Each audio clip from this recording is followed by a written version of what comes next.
আসসালামু আলাইকুম। আমার একটা অনুরোধ, আমার ভিডিওতে একটা কমেন্ট করবেন। আগামীকালকে বাংলাদেশের মধ্যে 22 ক্যারেট স্বর্ণ এবং 21 ক্যারেট স্বর্ণ বিক্রি হবে। আপনি কোনটা কিনবেন কমেন্ট বক্সে শুধু 22 হলে 22 লিখবেন, আর 21 হলে 21 লিখবেন। 22 হচ্ছে জামাত শিবিরের প্রার্থী, আর 21 হচ্ছে যে বিএনপির প্রার্থী। তো আপনি কাকে চান কমেন্ট বক্সে লিখবেন। আর আমি একটা কথা স্পষ্ট বলতে চাই, আগামীকালকে আমি বাংলাদেশের ইতিহাসের মধ্যে সর্বোচ্চ লেভেলের সুষ্ঠু এবং নিরপেক্ষ ভোট দেখতে চাই, যেখানে ভোটাররা যাবে নির্দ্বিধায় ভোট দেবে, কোনো মারামারি কাটাকাটি ধাক্কি এগুলো না দেখতে চাই।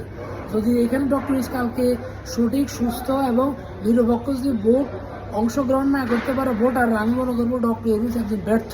ওনার দ্বারা আগামীতে কোনো কিছু করা সম্ভব না। জাতীয় নির্বাচন তো বহু দূরের কথা। তো আপনারা সবাই আপনাদের মূল্যবান মতামত কমেন্ট বক্সে জানাবেন। আসসালামু আলাইকুম, ভালো থাকবেন। খেলা হবে আগামীকাল।